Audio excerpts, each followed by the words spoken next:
Well, hey guys, this is Graham over at therecordingrevolution.com. Want to do a quick video today for you, specifically on mixing drums.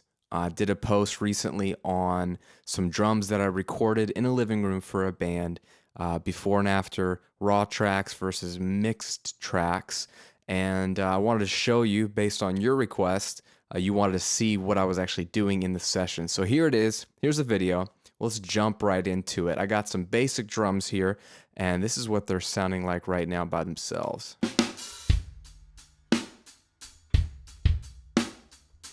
Real simple. And what I've got is a kick, snare, two toms, stereo overheads, a room mic, and then you can sort of see I got a couple of aux tracks here and a reverb going.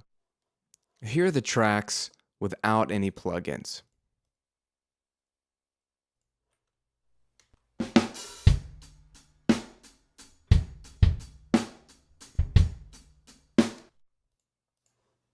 And bringing the plugins back.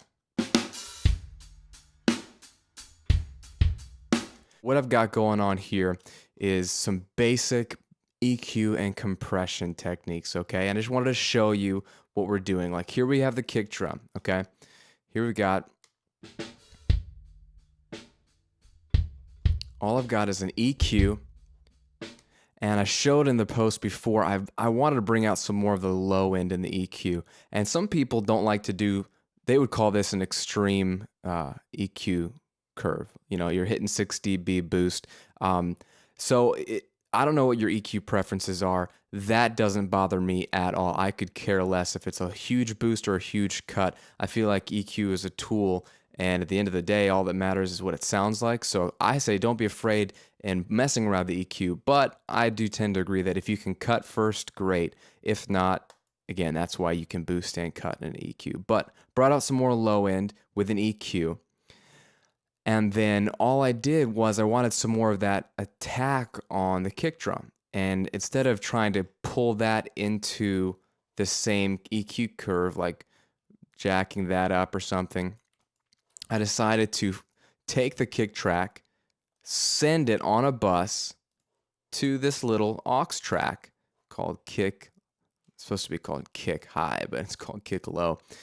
And what this is just a copy of the kick drum track, only I've got an EQ with a whole massive boost on about 2.5K to give more of that slap. So you can hear just that kick. You hear that? It's just real like smack, smack. And it's got no low end. It doesn't sound that interesting at all. But the two together are pretty cool.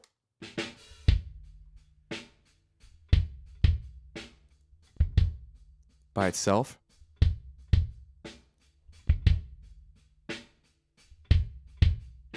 So you just get more of that, the kick drum pedal hitting the beater head. So I like to blend the two together, and then I can bring this up if I want more attack, or bring it down if I just want to focus on the main kick drum. So that's a little tip for you too. Just use a bus and then EQ the crud out of the second one.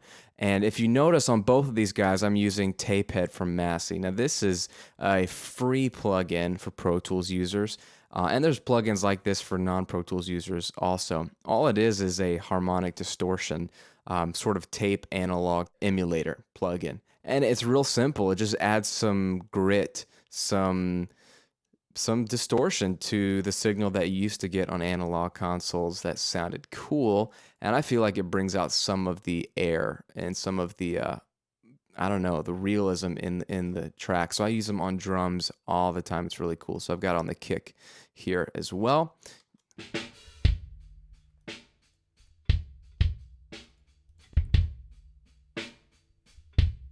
Just the subtle punchiness to it. Not a whole lot going on there.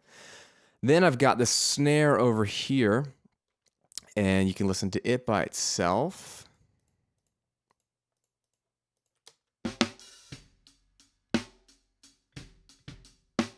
All right, so nothing crazy. A little bit of EQ here.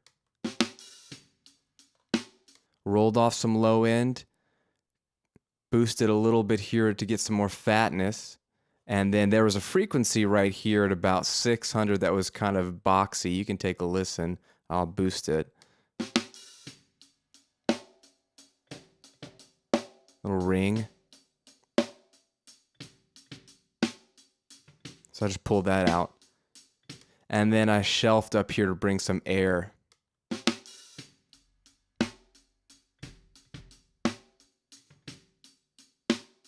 Yeah, so just bring in a little bit of EQ, a little bit of compression here. This is just to let the the ring of the snare drum hang in there a little bit louder after the attack.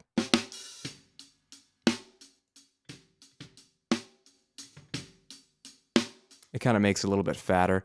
A tape head, an expander to sort of mute the non-snare hits. See what I mean?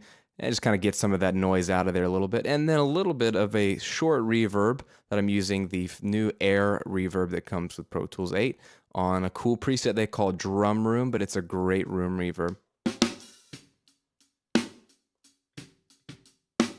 You hear that? So nothing crazy there. And that's pretty much it. The kick, toms, just a little EQ. And what I do on those guys is I use Pro Tools strip command to in one click strip everything that's not a tom hit out. So I do that instead of an expander or a gate on the toms. Overheads, just a little bit of EQ roll off and a slight boost and a little room mic. And that's the majority of it. Then what I do is I route all these drum tracks to a submix called drums. And that way I can do, a group fader on them for volume, a little bit of EQ, all right? Just a little brightness on the whole kit. I can send the whole kit to the reverb a little bit if I want, just a smidge. But then what I also do is send all the tracks as well to a second aux track, and I call this the slam track or the slammer. And this is, so in one sense, you've got a copy going to this aux and a complete copy going to this aux. So it would make it just twice as loud. But what I do on this track is I like to compress the heck out of the stereo kit. So let me mute, get rid of the drum group there. Let me mute the regular drum aux so you can just hear this compressed drum aux.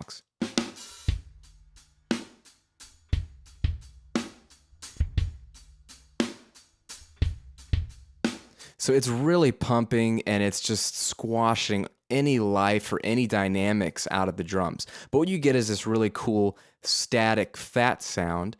And then over here you've got the nice fluid musical drums. So what I like to do is just blend the two.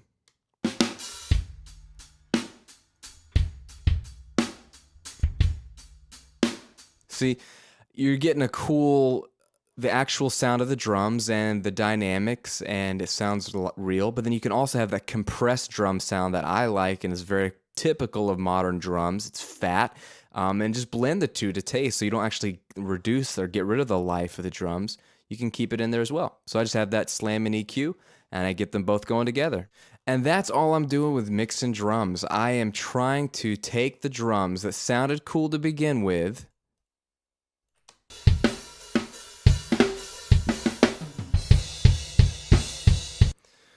but now compared to what we're used to, they sound muffled or in a box in a room. And really, they were good sounding drums, but I'm trying to reduce frequencies that are competing with the sound that I like in the drums and then making them work together to get this awesome, clear, punchy, modern drum sound. All right, that's mixing drums for you guys. I hope that gives you some ideas. Take them, roll with them, and I bet you guys are probably able to mix some even better sounding drums than I've got going on right now. Thanks for hanging out at therecordingrevolution.com or on the channel on YouTube. And thanks to all of you guys that have been purchasing and downloading the Pro Tools Bootcamp. If you haven't checked it out already, it's a whole video series to get you completely up to speed on using Pro Tools, and it will walk you through building an entire song. We go into a lot of depth with high-res movies that I can't really do on YouTube, so check it out at protoolsbootcamp.com if you want. You can read about it on the blog, but I appreciate it. You guys are the best. We'll talk to you soon.